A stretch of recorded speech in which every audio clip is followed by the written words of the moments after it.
Queridos amigos e queridas amigas, notadamente aos amigos da Fraternidade Espírita Irmã Sheila, para os quais ou para cuja instituição essa palestra está sendo encaminhada, nossos votos de paz, nossos cumprimentos, rogando a Deus, a Jesus e aos Espíritos bons que nos abençoem, que nos inspirem, e cuja temática que iremos abordar no dia de hoje possa alcançar os mais variados corações. Estamos examinando um tema que é fascinante, proposto pela Fraternidade Espírita Irmã Sheila, portanto essa palestra está sendo apresentada pelo canal da FEIS, Fraternidade Espírita Irmã Sheila, tanto quanto o canal que gerenciamos, o Raciocínios Espíritas, ambos canais parceiros e irmãos. Sejam perfeitos. O tema estabelecido pela Fraternidade Espírita Irmã Sheila, graças à qual essa palestra, portanto, está sendo apresentada, é uma palestra do Irmã Sheila, Sejam perfeitos, faz referência a um texto do Evangelho de Jesus, do Novo Testamento. Uma frase, aliás, que está presente em um texto famoso do Evangelho de Jesus, o texto que, em determinado momento, o mestre afirma a seguinte colocação: sede perfeitos, como perfeito é o vosso Pai Celestial. O tema sejam perfeitos está, portanto, baseado nessa frase.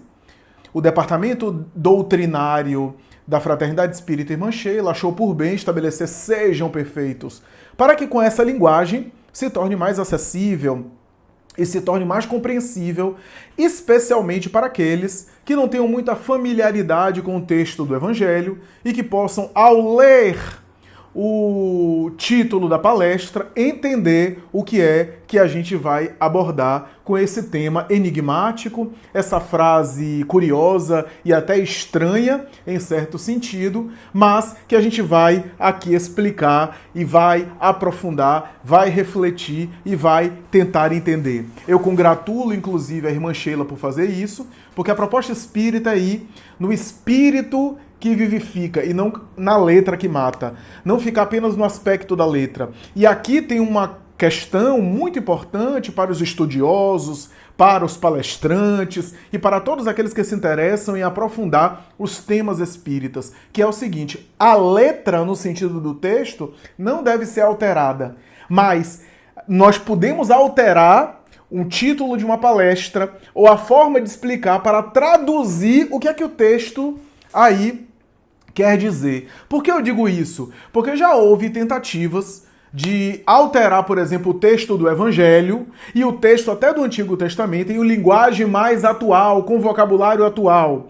Já houve tentativas, inclusive, de se tentar alterar, inclusive uma tentativa frustrada e uma tentativa que gerou, inclusive, uma certa tensão no movimento espírita do século passado, né, do período do século passado, envolvendo, inclusive, personalidades famosas no meio espírita, quando se tentou traduzir o Evangelho segundo o Espiritismo e outras obras de Kardec com termos mais atuais, digamos assim, retirando algumas expressões que Kardec usou graças ao vocabulário que ele possuía no século XIX. E foi um fracasso e um perigo. Um perigo, tá? Porque toda vez que a gente tenta atualizar um texto, alterar algum texto, a gente sempre corre o risco de sacrificar a essência da proposta e a essência do pensamento.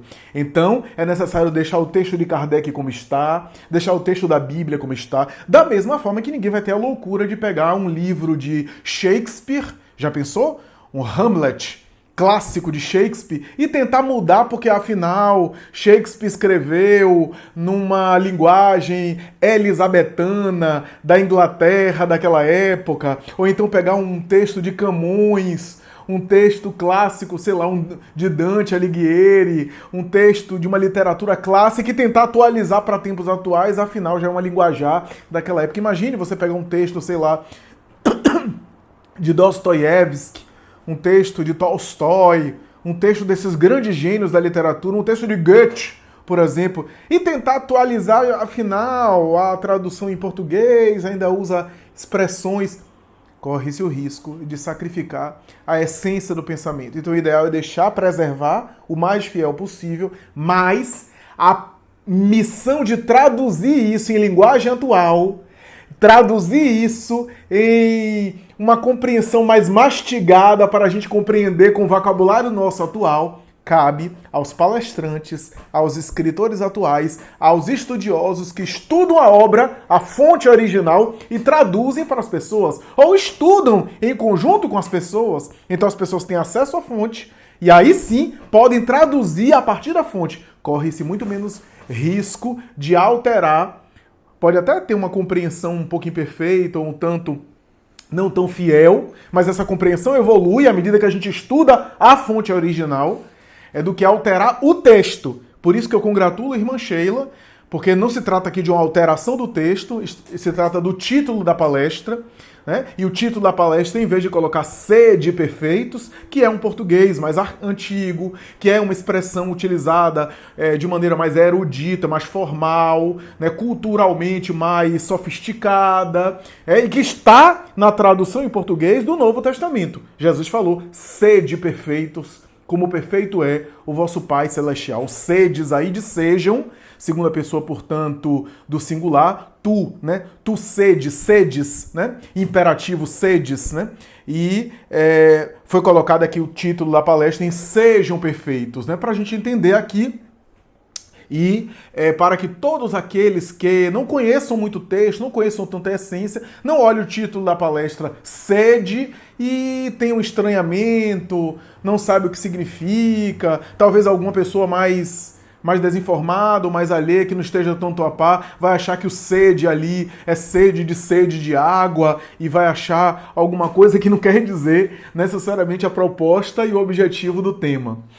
Bem, mas onde está essa frase, sede perfeitos, como perfeito é o vosso Pai Celestial? Frase que mais tarde Allan Kardec, inclusive, fica tão intrigado nela que vai dedicar um capítulo para examinar essa frase, desdobrá-la e aprofundá-la, inclusive recebendo a orientação do mundo espiritual para tentar entender o sentido dessa frase de fôlego, que está no capítulo 17 de O Evangelho segundo o Espiritismo, que por sua vez é um desdobramento de um capítulo que está presente em O Livro dos Espíritos, chamado Da Perfeição Moral. Aliás, último capítulo da terceira parte do Livro dos Espíritos, capítulo que coroa o livro 3 do Livro dos Espíritos, a terceira parte, que é das leis morais. Kardec estuda todas as leis morais.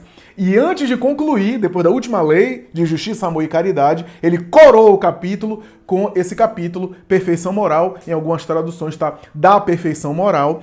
E é também com base nesse capítulo, porque eu digo isso, porque alguns textos que aparecem no capítulo 17 de O Evangelho segundo o Espiritismo, de Allan Kardec, já apareceram, ou pelo menos já apareceram de um modo incompleto, recorte, trechos, em O Livro dos Espíritos, nesse capítulo, Perfeição Moral. Não é coincidência. Perfeição Moral, sede perfeitos. Capítulo 17 de O Evangelho segundo o Espiritismo. Mas antes de a gente fazer essas conexões com a obra kardeciana e discutir o enfoque de Kardec, a abordagem dos espíritos, vale a pena a gente aqui localizar o contexto onde essa frase foi dita. Sermão da Montanha. O famoso texto do Sermão da Montanha, essa frase aparece no capítulo 5 de Mateus. Sermão da Montanha, como a gente sabe, é o discurso mais sofisticado de Jesus. Se Jesus explica toda a sua doutrina de maneira repetida e ponto por ponto, esmiuçada, ao longo de todas as parábolas que ele apresentou, o Sermão da Montanha não é uma explicação. O Sermão da Montanha é tudo condensado, é o resumo.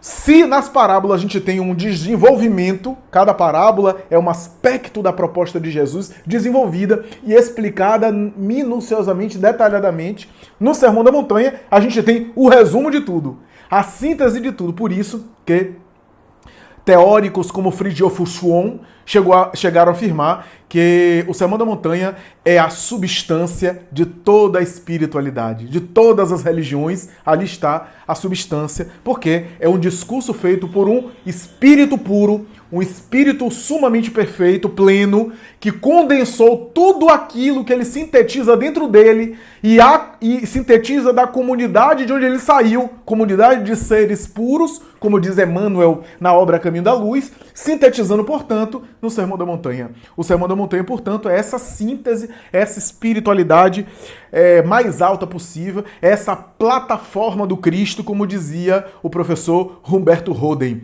Ora, e é interessante porque o Sermão da Montanha no Evangelho de Mateus, em Lucas está diluído ao longo de todo o Evangelho de Lucas, mas em Mateus está condensado em determinados trechos, né, determinado capítulo, determinado trecho especificamente, e o Sermão da Montanha em Mateus está basicamente no capítulo 5, 6 e 7, é o capítulo 5 que tem a maior quantidade ali do conteúdo do Sermão da Montanha. E não é à toa que o Sermão da Montanha começa praticamente com as bem-aventuranças. As bem-aventuranças é uma parte do Sermão da Montanha. O Sermão da Montanha é maior, mas as bem-aventuranças é, digamos assim, a parte mais conhecida, a parte que tem uma poesia especial do Sermão da Montanha, né? Se o Sermão da Montanha já é especial, né? O trecho mais especial do Sermão da Montanha são as bem-aventuranças, né? O capítulo 5 de Mateus é que contém as bem-aventuranças, a partir do versículo 1 até mais ou menos o versículo 12. E depois disso, Jesus continua fazendo o discurso, ainda está no Sermão da Montanha, fala outras coisas que não estão nas bem-aventuranças, ele continua, discurso muito profundo. O Sermão da Montanha é um discurso profundo, digamos assim, o creme de la creme, é a cereja, é a essência, é a polpa da fruta de todo o Evangelho, né?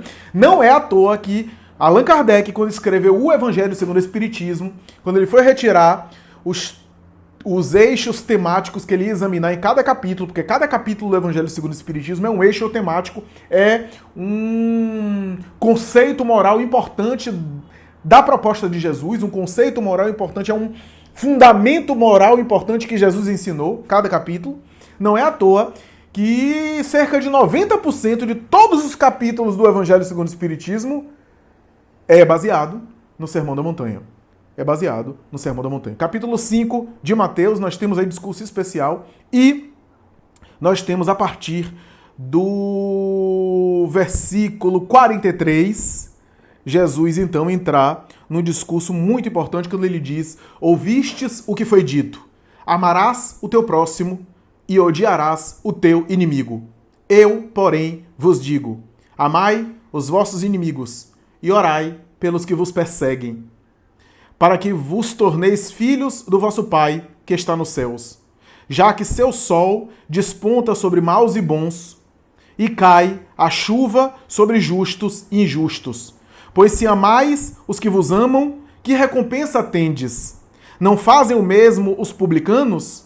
E se saudais somente os vossos irmãos, que fazeis de extraordinário? Não fazem também os gentios o mesmo? Portanto, sede vós perfeitos, como perfeito é o vosso Pai Celestial.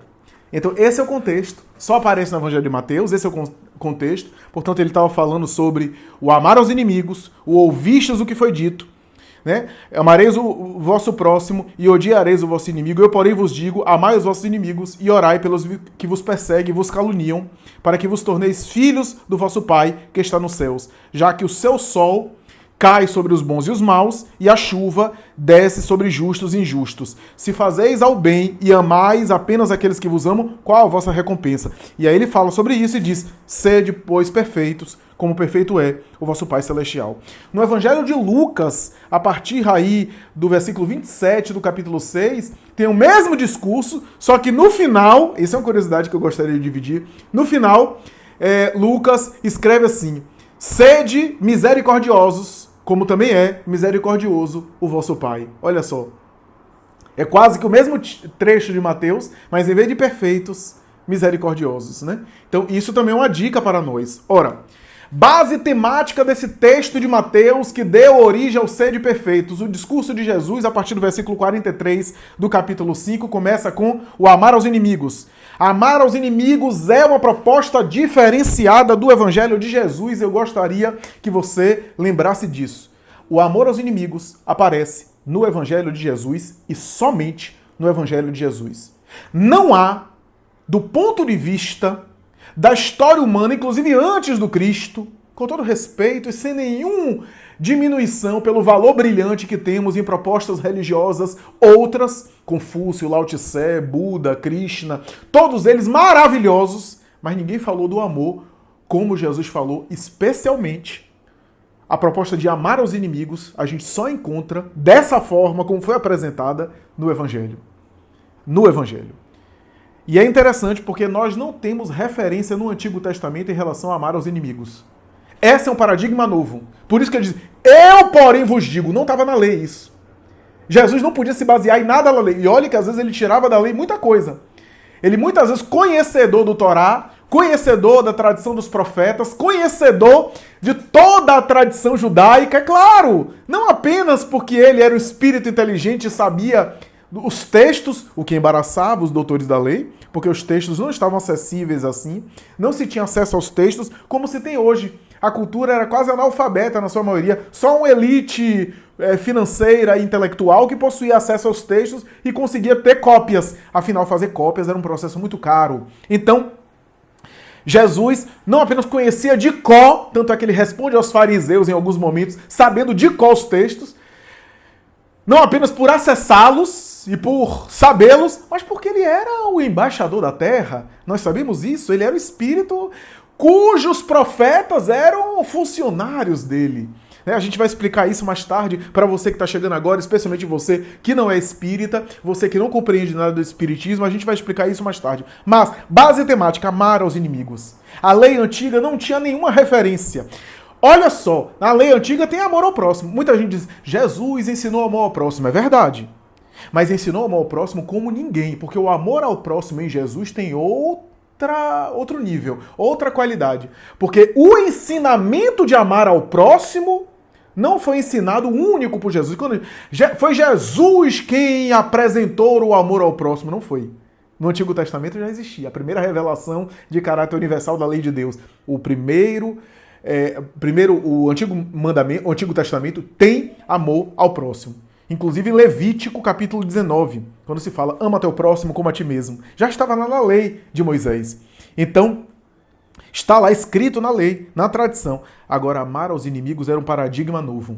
Foi aí que Jesus se diferenciou e foi aí que ele deve ter sensibilizado, inclusive exaltado os doutores da lei. Mas o texto é interessante porque Jesus, em alguns momentos, em diálogo com fariseus, saduceus e com doutores da lei, muitas vezes ele diz, onde está escrito na lei?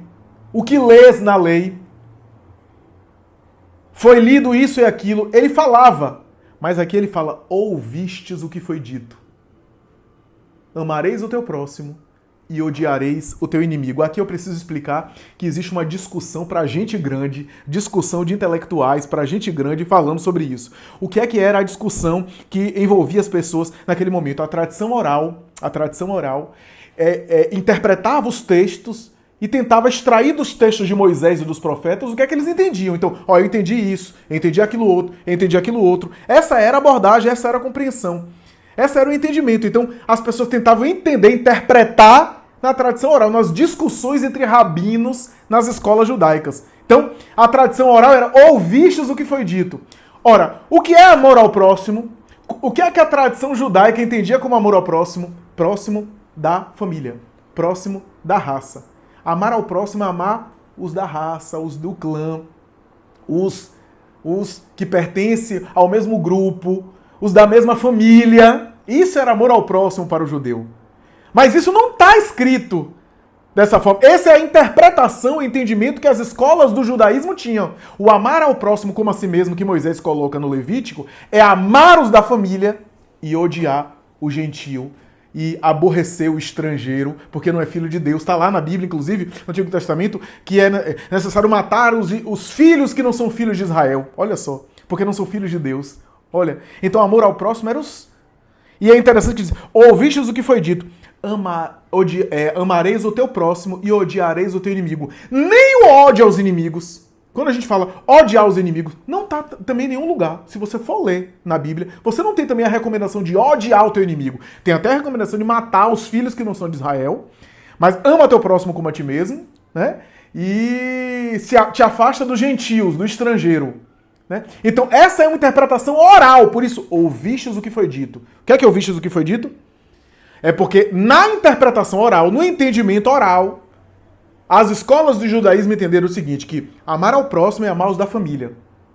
E é necessário odiar, é necessário rejeitar, é necessário refugar, é necessário recusar os inimigos, os que não são próximos, os estrangeiros, os diferentes. Então Jesus fala, ouvistes o que foi dito? Amareis o teu próximo e odiareis o teu inimigo. Eu, porém, vos digo, amai os vossos inimigos. Aí é que ele diferencia a sua doutrina. A sua doutrina e o amor que ele apresentava é a partir do amor aos inimigos que Jesus vai se tornar especial. Ora, eu preciso também explicar que nos textos do Evangelho a gente não tem os originais em hebraico, se é que foi escrito inicialmente em hebraico. A gente suspeita que sim, porque os evangelistas eram de tradição hebraica, mesmo aqueles que não eram hebreus ou judeus, mas conheciam, e os evangelhos foram escritos ali para a comunidade, mas o grego, especialmente o grego popular, o koiné, era utilizado como língua universal, como o inglês é ainda utilizado hoje. Então, os textos mais antigos que se tem no evangelho estão em grego. Então a gente não sabe se foi escrito tudo em grego, ou se foi escrito originalmente em hebraico e depois traduzido em grego. Nos textos mais antigos em grego, a palavra perfeito, que deu origem a ser de perfeitos, é teleios. A palavra teleios, que dá origem à palavra teleologia não é teologia, tá? Teologia é o estudo do divino, do sagrado, da religião. Teleologia é o estudo do divino, do sagrado. Teleologia, diferente de teologia. Teologia é uma coisa. Religião, sagrado, espiritualidade, os cursos de teologia. Agora, teleologia é o estudo das finalidades, dos propósitos, dos papéis, que tem a ver com a finalidade do homem na vida, o papel do homem nesse mundo, o papel da existência do homem, do ser humano, a finalidade da sua vida. Essa é a ideia. Ora, teleios, portanto, tem a ver com sentido, com finalidade, com papel. Papel. Pode ser traduzido como algo que é finalizado ou algo que é perfeito. É porque se fosse traduzido como sede finalizados, ficaria um negócio estranho. Sede finalizados. Então, se traduziu como perfeitos. Mas o perfeito aqui a gente precisa explicar que tem a ver com cumprir o papel na mentalidade hebraica. Então, quando você pega um copo, qual é o copo perfeito para você beber água? É o copo que sirva para botar água. Se o copo tem outra finalidade que não é botar água, já não é perfeito. Entende? Uma caneta. Qual é a caneta perfeita? É a caneta que escreve. Né? Você não vai querer beber água na caneta. E não vai querer pegar o copo para escrever. Porque não é a finalidade do copo escrever. E não é a finalidade da caneta beber água na caneta.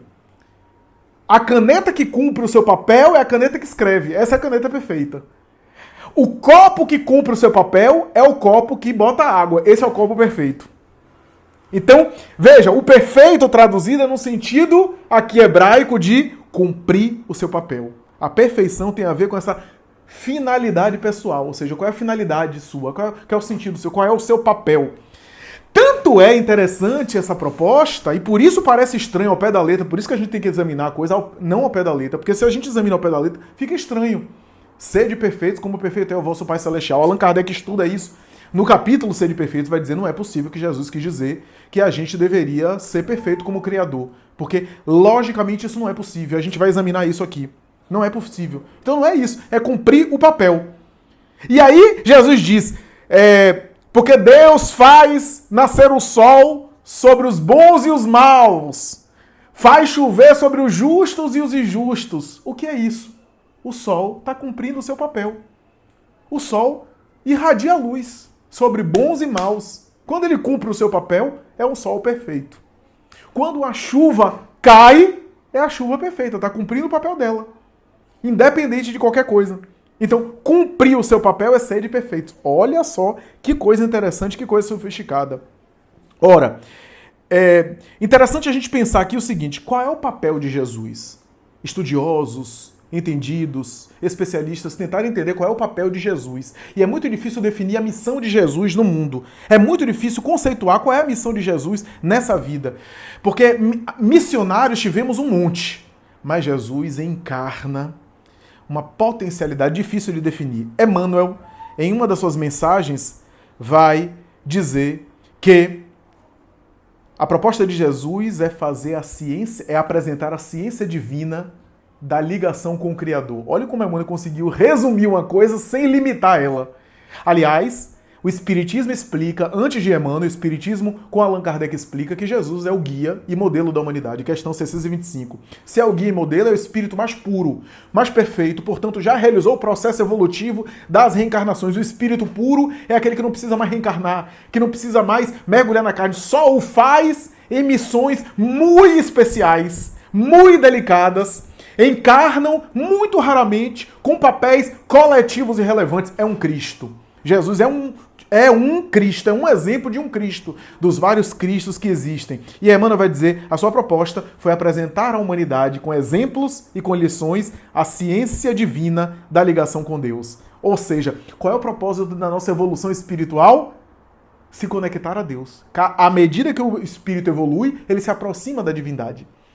Ele saiu da divindade, simples e ignorante, e agora retorna à divindade, a parábola do filho pródigo, né? Saiu e volta. Volta à divindade e vai, ao evoluir, se desmaterializando, centelha divina que é, portanto tem essência divina, tem natureza divina, como é o próprio Deus, e vai se aproximando da divindade. À medida que o espírito evolui, ele vai se tornando mais divino, ele vai se aproximando, ficando mais íntimo do Criador, porque vai se desmaterializando, vai saindo da matéria. Grosso modo, de maneira simples, de maneira básica, é mais ou menos isso. Porque Deus, em nosso estágio evolutivo, Kardec explicou isso e tentou entender, Deus não é entendível, não é compreensível. Deus é o inominável na cultura judaica, né? Aquele que não tem nome, que não se pode falar o nome dele em vão. Não sabemos nem o que ele é. Quando Kardec, em O Livro dos Espíritos e mais tarde em A Gênese, estuda a questão dos atributos de Deus, todo-poderoso, bom, misericordioso, justo, imaterial, ali são elementos que Kardec chegou, ajudado pelos espíritos, pela lógica, Allan Kardec chegou àquelas considerações pela lógica, pela dedução lógica, mas aquilo não explica o que Deus é. E ele vai dizer isso em A Gênese. Esses atributos não definem totalmente a divindade, a natureza da divindade. Só nos proporcionam a ideia daquilo que eles não podem deixar de ser. Os atributos de Deus não conseguem definir Deus. Só conseguem dizer aquilo que ele não pode deixar de ser. Por lógica, ele tem que ser aquilo, aqueles atributos. Mas isso não explica o próprio Criador, porque o Criador é substantivo, não é adjetivo. Quando a gente fala que o Criador é bom, Deus é bom, a gente está colocando um adjetivo humano. Ah, Deus é bom, Deus é amoroso. Tudo isso é uma forma de entender, mas são adjetivos humanos. Deus não é bom, porque Deus não é adjetivo. Deus é a bondade, é substantivo. Né? Então Deus, imagine você que Deus, do ponto de vista filosófico, nem existe no sentido convencional, porque Deus, o que tem existência é aquilo que está inserido no tempo e espaço. Deus não está inserido no tempo e espaço, ele criou o tempo e criou o espaço. Então a gente não consegue entender de tal forma que Kardec chegou em algum momento a interrogar os espíritos e a tentar, e os espíritos disseram, Deus é uma realidade. Não vades além do que isso, porque isso não fará você entender o Criador. Fará você se perder em um labirinto do qual não saireis tranquilamente. E achareis compreender uma coisa que não compreendereis. Aliás, fará com que você se sinta mais orgulhoso do que você é. Não tente penetrar naquilo que ainda é impenetrável para você. Os espíritos disseram isso a Allan Kardec. Só o faria mais orgulhoso, mais vaidoso. Entender a natureza de Deus, a natureza íntima de Deus agora é insondável para o homem da terra, para o homem encarnado. É a mesma coisa de tentar explicar a um cego de nascença o que é a luz. Faltam-lhe referências. falta-lhe um sentido. Eu sempre chamo a atenção isso, falta-lhe um sentido. Se Deus é imaterial, não é matéria, e falta um sentido para a gente entender Deus, esse sentido não é também material, é um sentido imaterial, não é um sentido material.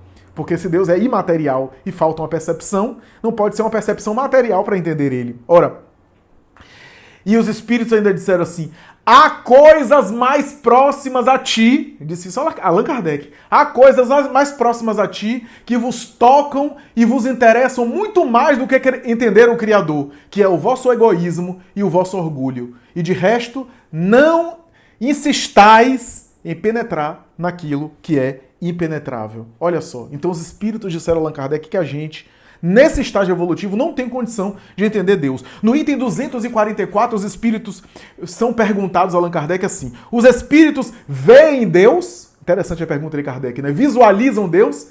Enxergam Deus? Visualizam. Os espíritos veem a Deus? Os espíritos fora do corpo, fora da matéria, quando perdem o corpo, visualizam a Deus? Olha o que os espíritos respondem a Kardec. Os espíritos superiores o veem e o compreendem. Os inferiores o sentem e o adivinham. Então, se você está em casa agora me assistindo e chegou à conclusão que Deus, para você, só pode ser sentido ou só pode ser adivinhado, como para mim também, você já sabe que tipo de espírito você é, inferior. Os espíritos inferiores o sentem e o adivinham. Os superiores os veem e o compreendem. Os espíritos superiores compreendem e veem Deus. Claro que não é um ver com os olhos, né? Não é uma visualização ocular, né? Oftalmológica.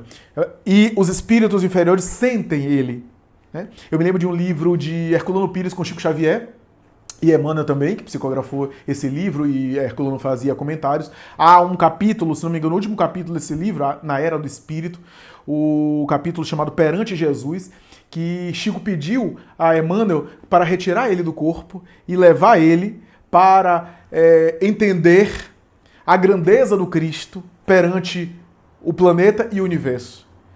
Emmanuel retirou ele do corpo e começou a levar ele, e ele viu o planeta Terra, depois ele foi se afastando, viu as galáxias, viu o nosso sistema solar primeiro, depois as galáxias, depois as Via Lácteas, depois uma série de sóis, e as coisas foram ficando tão imensas, e ele começou a contemplar, e ele começou a ficar angustiado e pediu para Emmanuel voltar, disse, não aguento mais não.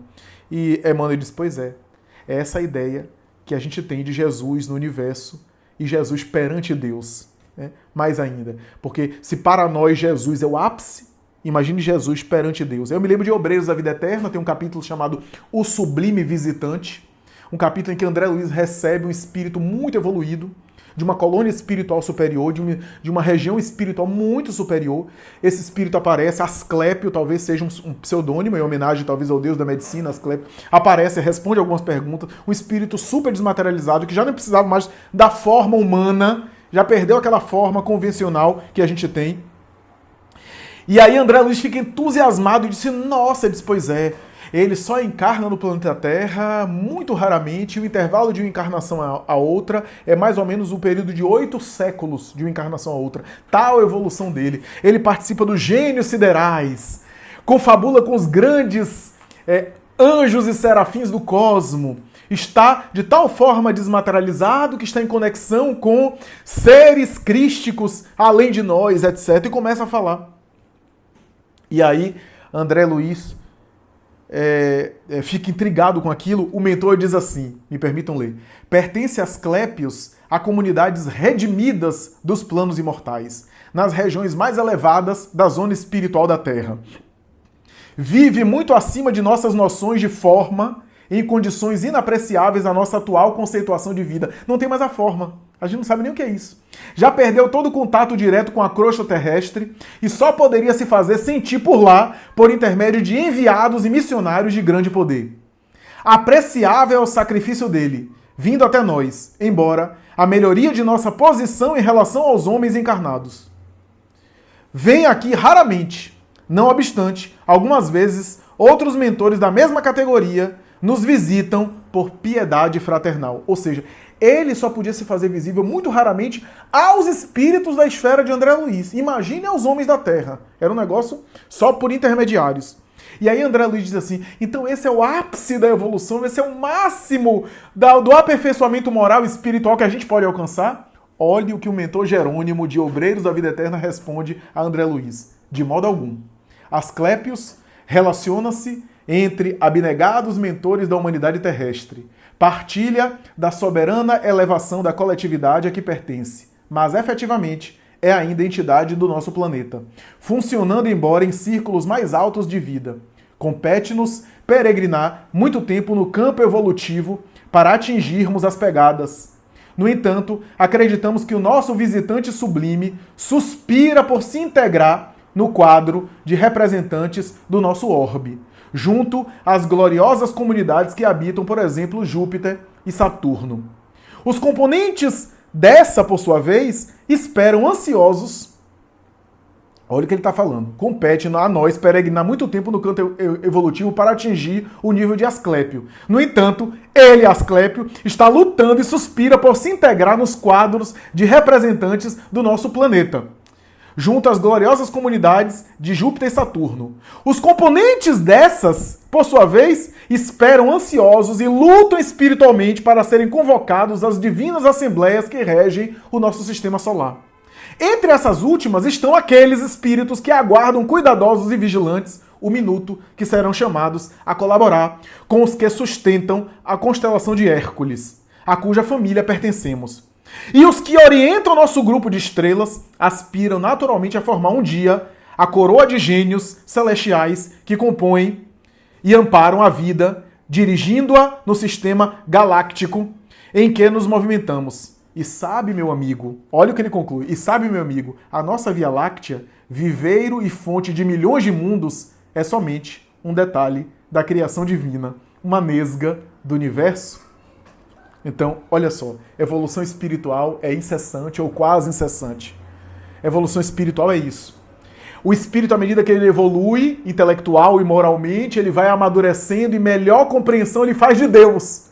Melhor compreensão ele faz do divino. E graças a essa melhor compreensão que ele faz do divino, ele atua de acordo com essa mentalidade, ele atua nos deveres, na sua postura, na sua posição, no seu comportamento, de acordo com essa mentalidade que ele já conquistou, e isso faz ele se aprimorar, e ao aprimorar, ele vai melhorando ainda melhor a compreensão de Deus, que por sua vez, novamente, essa compreensão melhorada de Deus faz ele atuar de maneira diferente, e assim o ciclo é incessante e há de perpétuo, há de infinito. Evolução e noção da divindade melhor, e a noção da divindade melhor faz evoluir e assim por diante. Por isso, ciência divina de ligação com o Criador. Agora, é importante a gente falar. No Livro dos Espíritos, há uma colocação sobre Criador e criatura, quando Kardec fala sobre a alma dos animais, e Kardec pergunta, o princípio espiritual dos animais é uma alma semelhante à do homem? Está no item 597A. E os espíritos respondem, é também uma alma, se quiserdes, dependendo do sentido que se der essa palavra, mas é inferior à do homem. Entre a alma dos animais e a do homem, há tanta distância quanto a que existe entre a alma do homem e Deus. Essa distância tem a ver com a evolução espiritual que estamos falando aqui, tá? De aproximação do divino, evolução. Então a distância da alma dos animais para o homem é a mesma distância da alma do homem para Deus. A distância do animal para o homem é a mesma distância, segundo os espíritos, do homem para Deus. É claro que aqui não é matematicamente, né? Ele está falando que o homem é um Deus para os animais, né? A distância é mais ou menos isso, de nós para Deus, né? É como se um sapo quisesse entender as estrelas. É nós tentando entender Deus. Só que essa distância aqui é no sentido da evolução espiritual. Porque a distância no sentido absoluto, a rigor, quando a gente fala de distância, a gente está falando de aproximação espiritual. Porque a rigor, mesmo os espíritos próximos a Deus, nunca se confundem com o Criador. Nesse sentido de se tornar igual a Deus, com as características de Deus, a distância é infinita. Ou seja, o espírito puro, o espírito mais evoluído que seja, ainda assim ele é criatura. Ele não dá para ser comparado com o Criador. Não dá para ser ele comparado com o Criador. Então, a distância de um espírito puro para o Criador continua sendo infinita. Se a gente pensar em termos aqui de se confundir e de se ficar igual a Deus, tá? Ele evolui e fica próximo a Deus em termos de evolução espiritual. Mas em termos de característica, criatura não se torna criador. Então, nesse sentido, a minha distância para Deus é infinita e a distância de um espírito puro para Deus também é infinita. E eu me lembro de Eduardo Galeano, que escreveu sobre utopia, e ele dizia sobre a utopia o seguinte, que a utopia é como se fosse a linha do oceano, o horizonte, a linha do horizonte. À medida que eu caminho, o horizonte se afasta de mim. Se eu caminho 2 passos, o horizonte se afasta 2 passos. Se eu dou 10 passos para perto do horizonte, o horizonte se afasta 10 passos de mim. Nunca conseguirei alcançar. Por mais que eu caminhe na direção dele, eu nunca consegui alcançar. E para que serve isso? Justamente para que eu não deixe de caminhar. Para que eu não pare de caminhar. Então, nesse sentido, Deus sempre é uma meta. Sempre é uma meta. É uma meta sempre inalcançável. Mas isso faz o Espírito, de alguma forma, caminhar na direção dele. Porque quanto mais a gente se aproxima, mesmo que a gente não tenha aproximação absoluta, a comunhão cada vez mais próxima de Deus nos faz muito bem e faz com que o Espírito seja cada vez mais feliz. À medida que o Espírito se aproxima de Deus, mais feliz ele se torna. Então, amigos, caminhando para a conclusão, importante eu dizer o seguinte: há uma coisa no texto de Jesus que eu ainda não comentei, que é, digamos assim, uma coisa que tem um sabor especial, que vale a pena eu comentar aqui no momento final da nossa palestra. Jesus, em muitas vezes nos seus discursos, ele se referia a Deus de várias maneiras. Eu, durante muito tempo, achei que isso era uma bobagem. Mas muitas vezes eu achei que era um detalhe que não fazia importância, que era só a letra, que a essência não mudava, mas muda. Em alguns discursos, Jesus falava meu Pai. Em alguns outros discursos, ele falava nosso Pai. E em alguns outros, ele falava vosso Pai. Nesse discurso aqui, ele fala sede perfeitos, como perfeito é o vosso Pai Celestial. O vosso Pai Celestial. Olha como a doutrina espírita nos explica isso, e isso não é à toa. Jesus não disse isso à toa, meus amigos. Não é à toa que ele usou a expressão vosso Pai. Eu não estou dizendo que o espírito evolui, não estou dizendo que à medida que o espírito evolui, ele tem uma compreensão mais fantástica de Deus, mais aprimorada de Deus, e a partir dessa compreensão ele vai colocando na prática a compreensão que ele tem de Deus, afeta ele, o seu modo de funcionar, ele acaba implementando na prática a partir daquilo que ele já conquistou em termos de consciência. Não é isso que eu estou dizendo? Eu tenho condição de viver de maneira integral a compreensão que Jesus tem de Deus? Não tenho. Porque a compreensão de Deus que Jesus tem, eu ainda não consigo. O Pai que ele consegue abarcar para se espelhar e para conseguir viver, eu não consigo ainda. Mas é vosso Pai Celestial. Então, agora amarrando as coisas, cumprir o papel de acordo com o seu nível de consciência, de acordo com a sua consciência, de acordo com a sua condição, tentar ser divino, tentar ser perfeito, como é perfeito a vossa compreensão de Deus, a vossa compreensão de moral, a vossa compreensão de espiritualidade. Seja perfeito nisso. Cumpra o seu papel de acordo com a sua compreensão, com o seu discernimento, que você está, de alguma forma, seguindo esse mandamento. Olha que beleza, olha que coisa bonita. Então, sede perfeitos como perfeito é o vosso Pai Celestial. Viva de acordo com as conquistas que você já tem em termos de consciência. Você não vai poder viver de acordo com a noção que Jesus tinha de Deus, mas vai poder viver de acordo com a sua noção, com a noção do Pai Celestial que você tem, né? Que você tem dentro de você. E aí eu fiquei pensando, quando eu examinava esse trecho Sede Perfeitos, eu comecei a fazer pesquisas na obra de Kardec. O que é que tem a ver com perfeito? E eu cheguei à seguinte conclusão. Perfeição na obra de Kardec não é entendido como eu sou perfeito, eu sou impecável, eu estou num estado assim perfeito.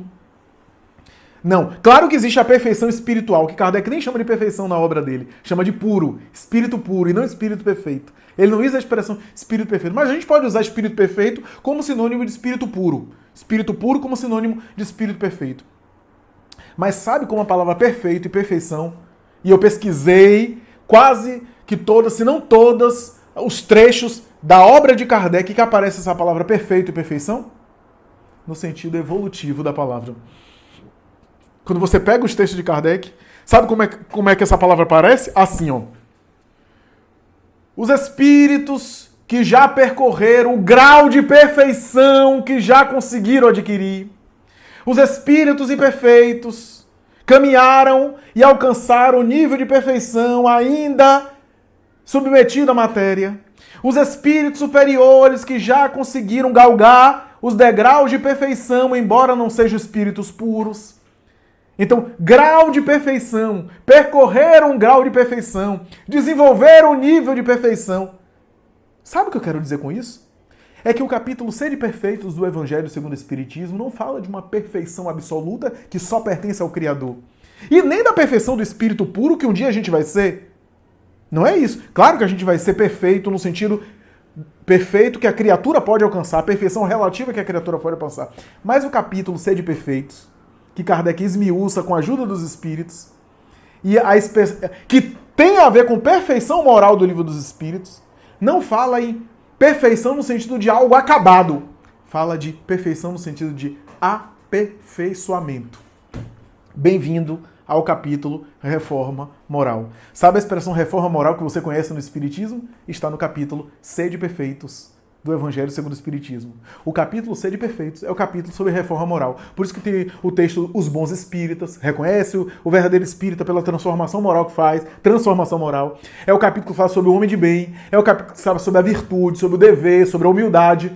Ora, depois que Kardec discutiu vários temas sobre humildade, caridade, misericórdia, benevolência, atitudes, ele fala sobre perfeição moral. Perfeição moral é o quê? Reforma moral. Ou seja, colocar em prática todas essas virtudes através da luta de me melhorar. Portanto, perfeição moral do capítulo do Livro dos Espíritos e o capítulo Sede Perfeitos do Evangelho segundo o Espiritismo de Kardec tem a ver com reforma íntima. Não entendam esse tema Sede Perfeitos como uma perfeição impossível de conquistar, pelo menos agora, mas no sentido de reforma moral. Essa é a proposta. E vamos agora finalizar as nossas considerações, lembrando de um caso que Divaldo contou. Ele psicografava uma obra toda em espanhol e no final, Joana apareceu para ele e disse assim: meu filho, eu não vou psicografar o prefácio, como eu faço.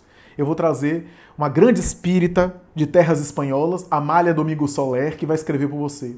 E quando a Amália Domingo Soler chegou para escrever no quarto de Divaldo, ele disse que ela irradiava uma luz tão grande que ele ficou tão emocionado que se dobrou os joelhos e começou a chorar. E a Amália disse: meu filho, tu me honras em demasia, levanta-te daí. Pegou ele, levantou, vamos escrever. Escreveu, psicografou o prefácio do livro Luz nas Estrelas. E quando acabou, a Amália se despediu, Joana foi até a porta, levou até a porta e ela se foi. E Divaldo disse: minha irmã, então eu já sou um médium que tenho condição de receber um espírito como ela, Amália Domingo Soler?